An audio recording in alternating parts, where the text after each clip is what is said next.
제목이 무엇입니까? 마지막 관문하는 제목으로 함께 말씀을 나누고자 합니다. 1993년 미국의 유명한 잡지 타임지는 20세기에 가장 위대한 과학 정신을 가지고 인류 발전에 기여한 사람으로 아인슈타인과 함께 한 사람을 더 선정을 했는데 프로이드 정신분석학자입니다. 프로이드는 정신세계의 범위를 무의식으로까지 확장함으로써 인간 이해의 새로운 지평을 연 사람이고, 그의 연구와 업적을 통하여서 오늘날 많은 심리치료와 정신치료에 큰 도움을 주어서 정신분석학의 아버지로 추앙을 받고 있습니다. 지금도 우리가 알게 모르게 이 프로이드 때문에 받고 있는 여러 가지 의학적인 도움들이 많이 있습니다. 이런 탁월한 프로이드의 업적에도 불구하고 기독교계에서는 적그리스도라고 비난을 하기도 합니다. 분명히 프로이드가 정신의학계에 끼친 기여는 인정을 해야 합니다. 그러나 이 성경과 완전히 반대되는 주장도 있습니다. 우리 사람 안에 원초적인 욕구가 있는데 이 원초적인 욕구를 충족을 시켜줘야 행복한 삶을 살 수 있다는 거예요. 이 원초적인 이 성적인 욕구를 충족을 시켜줘야 되는데 양심의 가책이나 죄책감 없이 이 자유롭게 이 충족을 할 수 있도록 해줘야 된다는 거예요. 그런데 이걸 못하게 하는 큰 걸림돌이 있는데 그게 바로 종교다. 그래서 이 종교를 제거하고 이 성적으로 자유롭게 충족할 수 있도록 해줘야 된다. 이 주장을 했습니다. 그러나 프로이드가 이것만 주장한 것은 아니에요. 성적인 욕구 충족보다 정신분석과 상담을 통해서 만족을 느끼는 것이 더 바람직하다. 이 주장을 했어요. 그런데 후대에 이 현대인들이 받아들일 때는 앞의 주장만 강하게 받아들여서 성적인 본능을 절제하는 것은 건강하지 못한 생활 방식이고 자유로운 성문화가 현대적이고 선진화된 생각이라는 풍조가 만연하게 되었습니다. 반성경적인 풍조입니다. 이런 세상 풍조로 인해서 세상이 얼마나 심각해져 있는지 우리는 눈으로 목도하고 있습니다. 자유로운 성개방 인식으로 성적인 범죄가 날마다 증가하고 있습니다. 버닝썬 사건, N번방 사건, 성접대 의혹 사건 전부 다 자유로운 성문화와 관련이 있는 거예요. 지난 4월에 서울 부산시장 보궐선거도 사실은 또 이 문제와 관련이 있습니다. 잘 나가는 분들이 하루아침에 이 문제로 몰락한 사례가 많습니다. 과거에는 절제가 미덕이었는데 이제는 절제하는 것이 어리석고 구시대의 유물처럼 생각하는 참 이상한 시대가 된 거예요. 본능이 원하는 대로 하는 것이 현명하고 후회 없고 행복한 삶을 사는 길이라고 가르치는 것이 세상 풍조입니다. 애국 풍조입니다. 이 미디어가 발달하면서 미디어가 이것을 훨씬 더 부추기고 있습니다. 이 불륜을 미화하고 선정적인 장면이 점점 더 심해지고 있고 냉장고 선전하고 선풍기 선전하는데 갑자기 노출이 심한 여성이 나타나서 이 냉장고 좋습니다. 이 선풍기 좋습니다. 갑자기 왜 선풍기 냉장고 선전하는데 저 여성이 나오지? 그런 생각이 듭니다. 어느 정도인가 하면 동성애를 합법화하려고 하고 있습니다. 과거 같으면 부끄러워서 입에도 담지 못할 텐데 커밍아웃이라고 공공연하게 나는 그 사람이다, 동성애자다 밝히면서 권리를 주장을 하고 있습니다. 소수는 사람 아니냐? 권리를 주장하고 있습니다. 자, 이러다 보니까 모두가 그래, 다 그래, 별거 아니야 하는 이런 시대가 된 거예요. 이런 문화는 결혼 전에 청년들에게 심각한 도전이고 기혼에게는 가정의 위기를 가져오고 있습니다. 성은 하나님의 아름다운 선물이지만 잘못 사용하면 사람을 파괴하고 영혼을 죽음으로 내모읍니다. 사단은 끊임없이 이 문제로 우리 자녀들과 성도들을 공격하고 있고, 이 문제로 넘어져서 하나님을 떠나는 그리스도인들이 많습니다. 그런데 이런 성적인 유혹은 어제 오늘의 일이 아닙니다. 약 3,500년 전 가나안을 향하여 나아가던 이스라엘 백성들이 치명타를 입고 넘어진 것도 바로 이 음행 때문이었습니다. 이방 술사 발람에 대해서 우리가 쭉 살펴보았는데, 이 발람은 이스라엘을 저주하라고 모압 왕 발락이 불렀는데 저주 대신에 4번이나 축복을 한 거예요. 자, 이렇게 되니까 이방술사 발람에게 문제가 생깁니까? 손에 들어오는 게 없는 거예요. 모압 왕 발락이 원하는 대로 저주를 하여야 이 돈을 받는데 못 받는 거예요. 복채를 받지 못합니다. 이 전통에 의하면 모세에게 이 발람이 나중에 찾아갑니다. 저주 대신에 축복을 해서 이스라엘이 번성하게 되었으니까 내한테 복채를 달라 했는데, 모세가 거절을 하자 복채에 탐을 내고 다시 모압 왕에게 발람이 돌아가서 꾀를 부렸다는 것입니다. 베드로후서 2장 15절 말씀을 보면, 그들이 바른 길을 떠나 미혹되어 보올의 아들 발람의 길을 따르는도다. 자, 이 발람 선지자가 마음에 품고 사랑한 게 뭡니까? 불의의 삭, 복채였단 말이에요.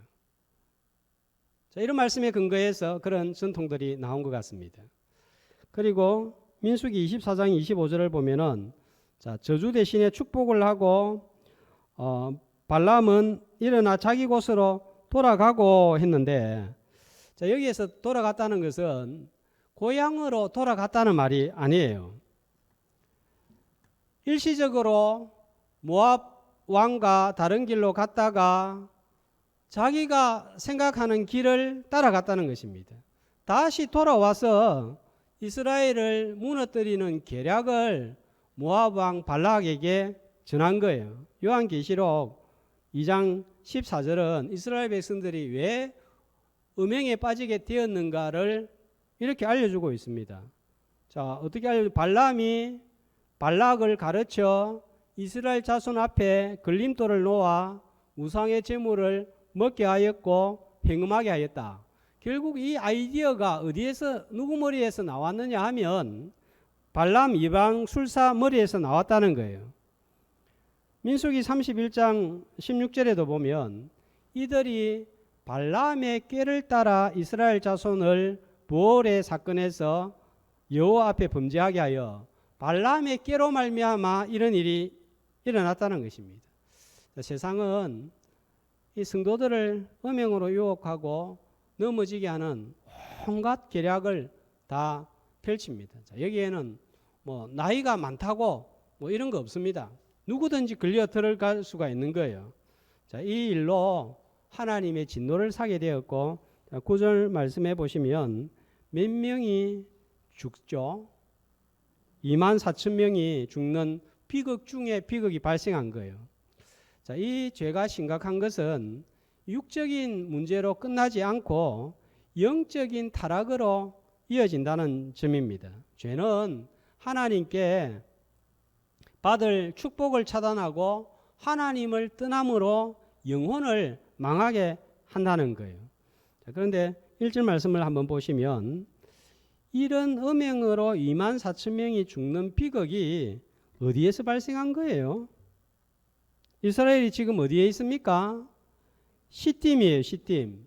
자, 22장 1절에 보면 이 시딤이 어디냐면 모압 평지예요. 모압 평지 중에 한 곳이 이 시딤이라는 말씀입니다. 이곳에서 눈을 들어보면, 자, 지도에서 보는 것처럼 요단강 건너 여리고 성이 보이는 거예요. 자, 여기에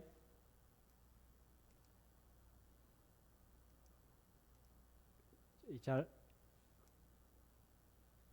시딤이 있죠. 요단강 그늘을 보면 여리고성이 보인다고 합니다. 그러니까 이 모압은 이스라엘 백성들의 광야 생활에서 마지막 관문입니다. 한 발짝만 더 가면 바로 하나님이 약속하신 젖과 꿀이 흐르는 가나안 땅이에요. 결승점입니다. 자, 이때 조심해야 됩니다. 다 왔다, 이제는 됐다 싶을 때 조심해야 되는 거예요. 마라톤이 42.195km입니다. 42.195km를 통과해야 완주한 것으로 인정을 합니다. 42km까지만 뛴다고 인정받지 못합니다. 42.194km도 안 됩니다. 1m가 모자라도 30cm가 모자라도 1cm가 모자라도 완주가 아니에요.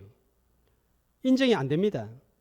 전도서 7장 8절은 이렇게 말씀합니다. 같이 일의 끝이 시작보다 낫고 참는 마음이 교만함보다 나으니.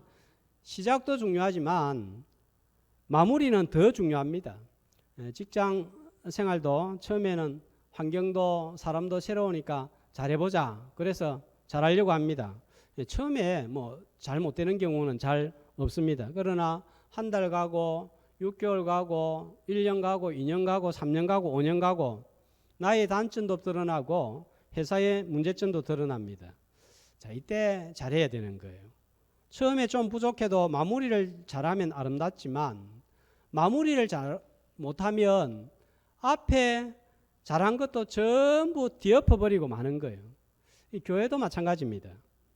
봉사하다가 보면 중간에 시험도 들고 낙심도 되고 여기에다가 집안에 일까지 생기면 포기하고 싶은 마음, 그만두고 싶은 마음이 여기까지 딱 차 올라오는 거예요. 어떤 분들은 안타깝게도 잘 달려오다가 마지막에 잘못해가지고 앞에 한 잘한 것 다 까먹어버립니다. 자, 이런 점에서 은퇴하신 장로님들, 집사님들, 군사님들 귀한 거예요. 그런 분들을 이렇게 이제 알면 알수록 보면 볼수록 야, 참 귀하다 이런 생각들이 더 드는 거예요. 그래서 우리가 내 부모를 공경하라 할 때 교회에서는 그런 수고한 분들을 알아주고 공경해야 되는 거예요. 저도 이제 우리 교회에서 일을 한 지가 좀 오래된 것 같습니다. 우리 교회 성도님들을 볼 때 보석 같은 분들이 많습니다.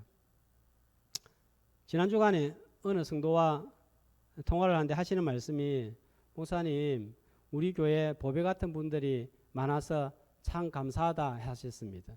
이분은 이래서 귀하고 저분은 저래서 귀하다 하시는 거예요. 정말 이 목회자를 부끄럽게 만드는 헌신적이고 귀한 성도들이 우리 교회에 많이 계시는 거예요. 자, 이런 귀한 보배로운 성도들이 있다는 것은 우리 다들 교회의 복이고 또 목회하는 저에게도 복인 거예요. 이분들의 공통점은 마지막까지 끝까지 믿음 생활하고 주님 잘 섬기는 분들입니다. 헌금도 기도도 예배도 봉사도 성도들 섬기는 것도 교육자 섬기는 것도 계속해서 멈추지 않는 거예요.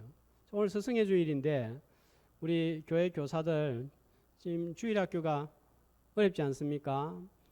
교회가 코로나 때문에 참 타격을 많이 받는데 주일학교는 더 받는 것 같습니다. 그런데 이 교사들 계속해서 그 교사의 직분을 가지고 일한다는 거 쉽지 않은데 감당하고 있는 거예요. 우리의 믿음 생활은 마지막까지 잘 달려가야 됩니다.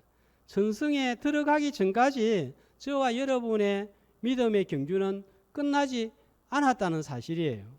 마지막 관문까지 잘 통과해서 영원한 가나안 땅, 복된 땅에 도착하는 순례자들 다 되시기를 주님의 이름으로 축복합니다. 자, 1절 말씀해 보면 아까 이스라엘 백성들이 지금 머물고 있는 곳이 어디라고요? 시딤인데 민수기 33장 49절에 보면 이 정확한 명칭이 나옵니다. 뭐라고요? 아벨 시딤. 자, 아벨 하면 아카시아라는 말이고 시딤 하면 초원, 목장이라는 의미입니다. 이스라엘 백성들이 지금까지는 어디에서 생활을 했습니까?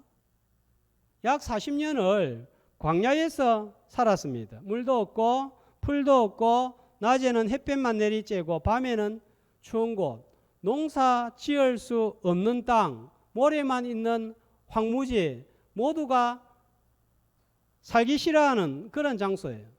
자, 그런데 지금은 모압 평지입니다. 초원이 펼쳐져 있습니다. 물이 넉넉합니다. 그런데 이곳에서 어떤 일이 발생했습니까? 출애굽 후에 가장 비극적인 일이 발생한 거예요. 전에도 이스라엘 백성들이 잘못해서 이 죽음의 징계를 여러 번 받았습니다.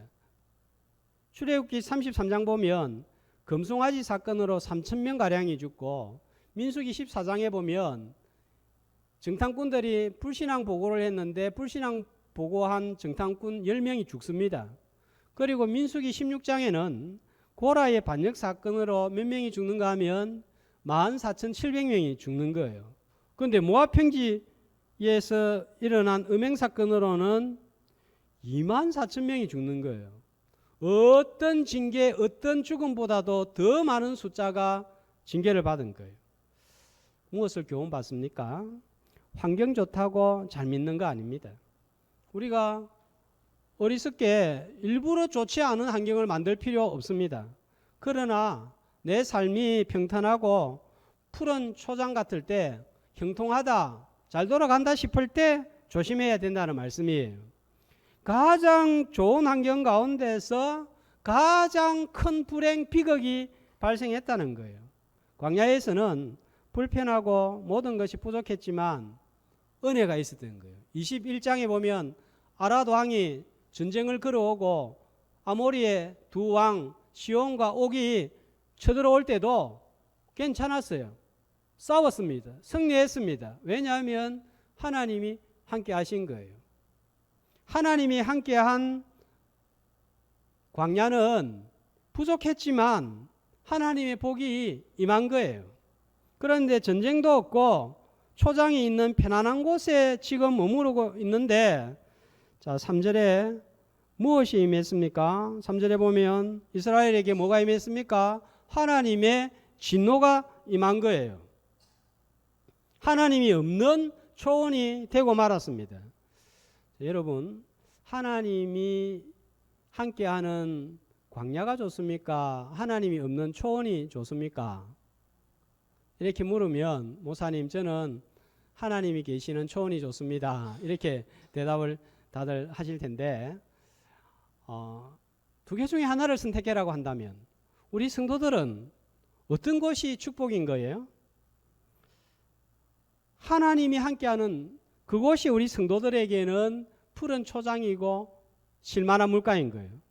삶의 위기가 오고 어려움이 오고 괴로움이 찾아오면 두 가지 반응으로 크게 나누어집니다. 어떤 분들은 죽을 것 같으니까 하나님을 붙들자, 더 하나님을 바라보자, 그래서 주일도 더 잘 지키려고 하고 예배도 더 빠지지 않으려고 하고 새벽에도 나오고 하나님 뭐 이렇게 되는데, 반대로 어떤 분들은 하나님과 더 멀어지는 분들이 있습니다. 하나님이 있는지 없는지도 모르겠고 하나님이 계시면 내 인생은 왜 이렇게 바닥이냐, 뭐 기도해봐도 응답도 없고, 그래서 점점 하나님과 멀어집니다. 광야도 얼마든지 축복의 장소로 변할 수 있습니다. 그곳에서 하나님을 만나고 하나님의 기적을 체험하고 하나님의 응답을 체험한다면 그곳이 영적 초원이 되는 거예요. 그러나 편안하고 넉넉한 초원 같은 곳도 하나님과 멀어지면 영적인 황무지로 변할 수가 있습니다. 성도의 푸른 초장, 신만한 물가는 여호와 하나님이 목자가 되시고 함께 하시는 곳입니다. 혹시 오늘 내가 광야에 거하고 있다, 이런 생각이 드는 분들 없습니까? 하나님을 전보다 더 의지하고 붙들어서 영적인 초원으로 변하는 역사를 경험하는 저와 여러분이 되시기를 주님의 이름으로 축복합니다. 하나님을 떠나고 하나님의 진노를 일으켜 2만 4천 명을 죽음으로 내모는 음행의 죄가 어떤 과정을 통해서 들어오는지 또 말씀은 잘 보여주고 있습니다. 1절에 보면 자, 시팀에서 어떻게 했습니까? 머물러 있었습니다. 자, 모압 평지 좋은 환경 자체는 문제가 없는 거예요.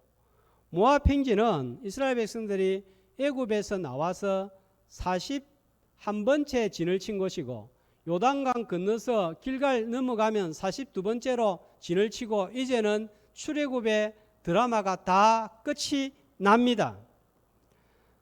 이곳에서 41번째 친 모압 평지에서 아주 중요한 사건들이 많이 나옵니다. 자, 다음에 또 살펴보겠지만 26장에서 인구조사가 진행이 되고 31장에서는 미디안과 전투를 했는데 승리를 하고 32장에서는 요단강 건너가서 가나안 땅을 얻게 될 때에 어느 지파가 어느 땅을 차지할 것인지 분별을 하였습니다. 무엇보다도 아주 중요한 일이 있습니다. 이 2세대에게 다시 율법 말씀을 전달하는데 자, 그 말씀이 어떤 말씀이에요? 신명기 전체 말씀이에요. 그래서 신명기 전체 말씀은 모세가 모압 평지에서 전한 설교예요. 그러니까 이것이 지금 얼마나 중요한 것입니까? 머무러 온 것 자체는 문제가 없습니다. 이런 중요한 일이 일어날 때에는 반드시 성도를 넘어뜨리려고 하는 악한 사단의 세력이 있는 거예요. 가만히 두지를 않는 거예요. 자, 2절에 보면 처음에 이스라엘 백성들을 어떻게 합니까? 여자들이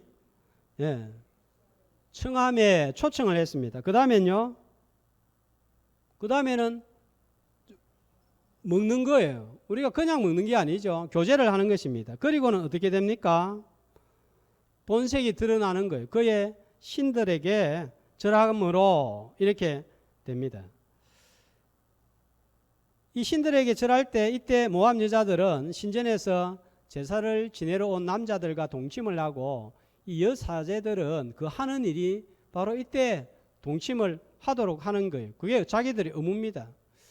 처음부터 음행하자, 바알신한테 절하자 한 게 아니에요. 교모하게 그냥 한번 와봐라, 밥 한번 같이 먹자. 그리고는 이렇게 된 거예요. 이단들이 이렇게 접근하지 않습니까? 우리 문화 행사가 있으니까 한번 와봐라. 우리 그리고 더 나갑니다. 성경 공부 한번 해볼래? 마지막에는 이곳이 진짜다, 참 목자가 있다, 신지다. 이렇게 접근을 신천지가 해왔습니다. 이 수법에 얼마나 많은 주의 자녀들이 넘어갔습니까? 나는 자신이 있다, 괜찮다. 이렇게 한 사람들이 3절 보세요.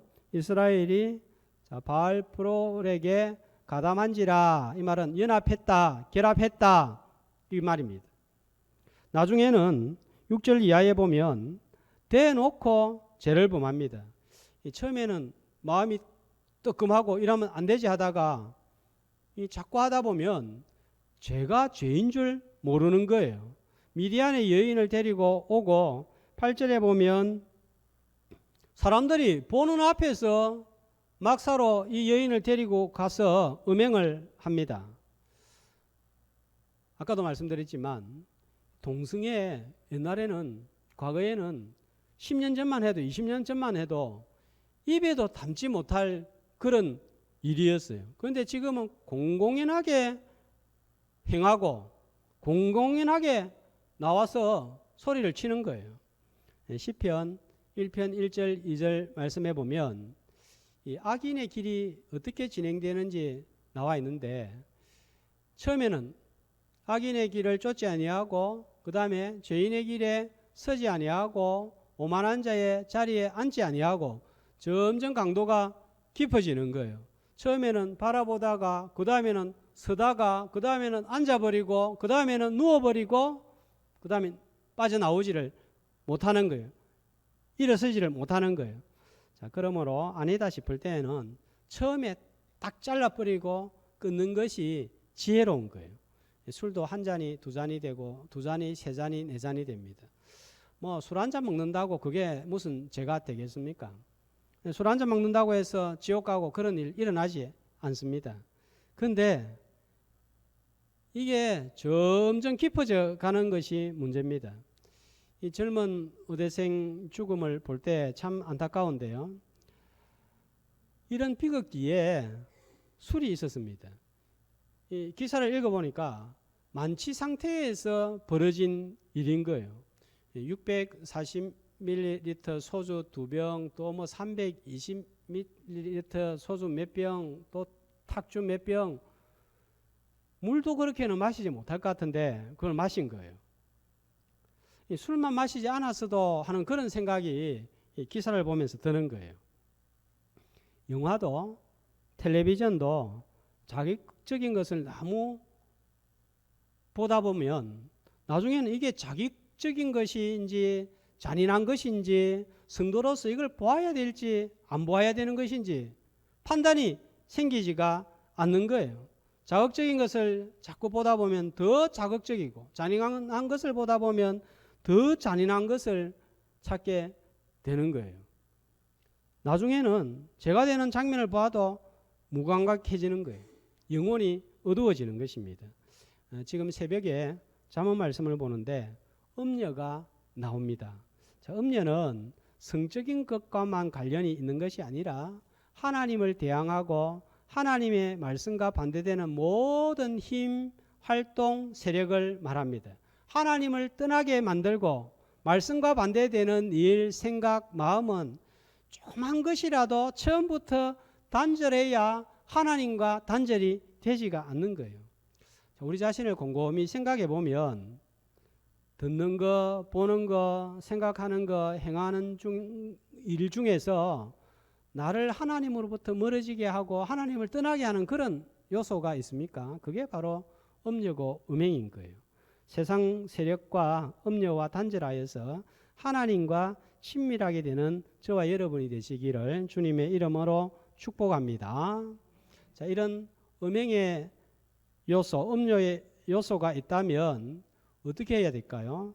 이스라엘 백성들은 하나님의 진노를 일으키는 죄를 어떻게 처리합니까? 4절에 보면 하나님께서 어떻게 하면 진노가 그친다고 하죠? 가담한 백성들의 수령들을 잡아서 태양을 향하여 목매달라라 했습니다.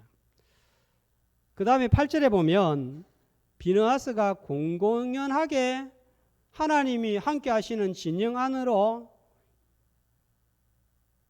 시몬 지파 중에 이 한 사람인 시므리가 죄를 가지고 들어옵니다. 고섭이 미디안 이방 여자를 데리고 옵니다. 그때 창으로 찔러 죽였습니다. 자, 그러자 8절 말씀해 보면 어떤 일이 일어나죠? 두 사람을 죽이니 연병이 이스라엘 자손에게서 그쳤더라.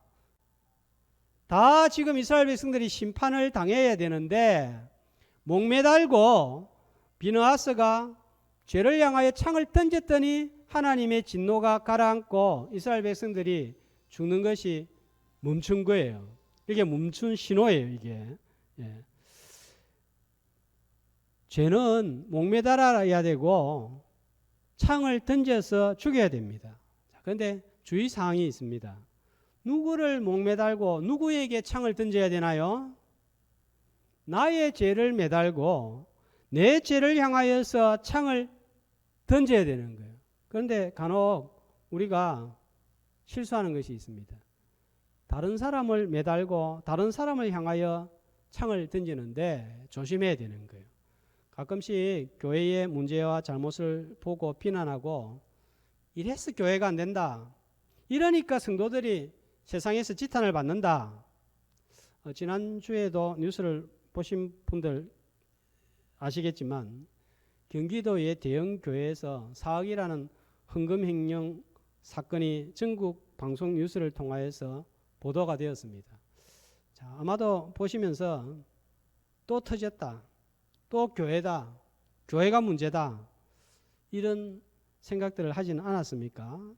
자, 조심해야 됩니다. 성경은 이런 경우에 우리에게 어떻게 말씀합니까? 고린도후서 13장 5절은 이렇게 증가하고 있습니다. 한 목소리로 너희가 믿음에 있는가 너희 자신을 시험하고 너희 자신을 확정하라.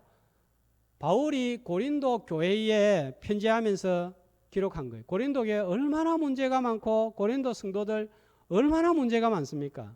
그런 문제를 보았을 때 어떻게 하라고 하죠? 손가락질하고 비난해라 이것이 아닙니다. 너는 잘하고 있는지, 너는 믿음에 서 있는지, 너는 동일한 잘못을 범하고 있지 않는지 너 자신을 시험하고 네 자신을 확정해라는 거예요. 나는 지탄받지 않을 만한 성도인지, 나는 깨끗한지, 나는 문제가 없는지 나를 향하여 창을 던져야 됩니다.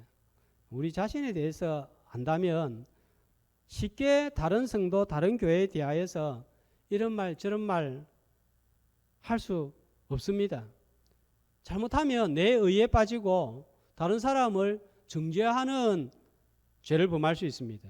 다른 사람 정죄하고 비난하다가 내 눈안에 들어있는 큰 들보를 보지 못하는 어리석은 자가 될 수가 있습니다. 우리 다대교회 성도들은 한국 교회의 문제와 다른 성도들의 문제를 볼 때 나 자신에게 창을 던지고 하나님 앞에 바로 서는 저와 여러분이 되시기를 주님의 이름으로 축복합니다. 자, 그러면 비느하스가 던진 창은 어떻게 해석을 해야 될까요? 비느하스의 창이 하나님의 진노를 멈추고 백성들을 살리는 것은 하나님이 인정하시는 정당한 분노, 거룩한 분노였기 때문입니다. 하나님이 행하여야 할 일을 비느하스가 대신 행했기 때문입니다. 그런데 내가 불의를 보고 분노하고 화를 낼 때 이 분노가 진짜 정당한가 아닌가 이건요 정말 분별하기가 어렵습니다. 특별한 성령의 감동이 있을 때 가능한 거예요.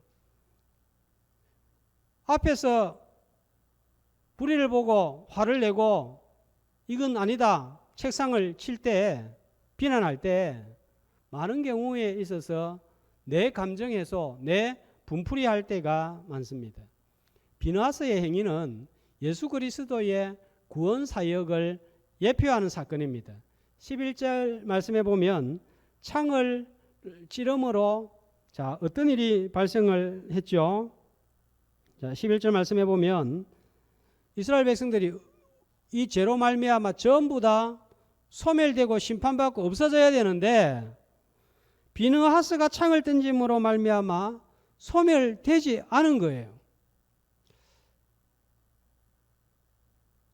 그리고 13절 말씀해 보면 이 일로 말미암아 이스라엘 자손이 또 어떻게 되었습니까? 죄가 속하여진 거예요. 속죄가 일어난 것입니다. 예수님은 창으로 찌른 것이 아니라 창에 찔리고 십자가에 매달려 돌아가심으로 우리의 구원을 이루셨습니다. 내가 나의 죄로 인하여서 목이 매달려야 되고 창에 찔려 죽는 심판을 당해야 되는데 주님이 내 대신 매달리고 죽으심으로 나를 속죄하고 살려주신 거예요. 하나님의 공의, 진노를 내가 받아야 되는데 주님이 대신 받음으로 내가 살게 된 거예요. 그래서 오늘 우리가 이 자리에 나오게 된 거예요. 하나님을 대항하는 음행의 죄가 내가 없기 때문이 아니라 주님이 나 대신 매달리고 찔리심으로 속죄하여 주셨기 때문에 오늘도 이 자리에 나온 거예요. 그 십자가 의지하고 붙들기에 이 자리에 나올 수 있는 거예요.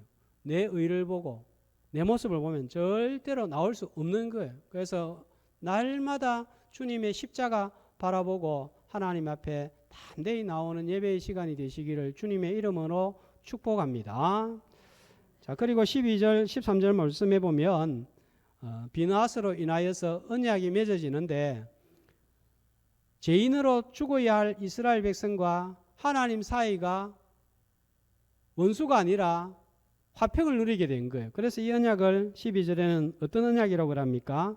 평화의 언약이라고 부릅니다. 마찬가지로 하나님의 원수로서 영원한 하나님의 진노를 받아 저주 가운데 떨어질 수밖에 없는 우리가 영원한 제사장 예수 그리스도로 말미암아 화평을 누리게 되었습니다. 자, 그러나 예수님은 영원히 찔린 분으로만 계시지 않습니다. 자신을 찌른 세상과 사단을 찌르기 위하여 심판하러 오십니다. 언제입니까? 재림할 때입니다.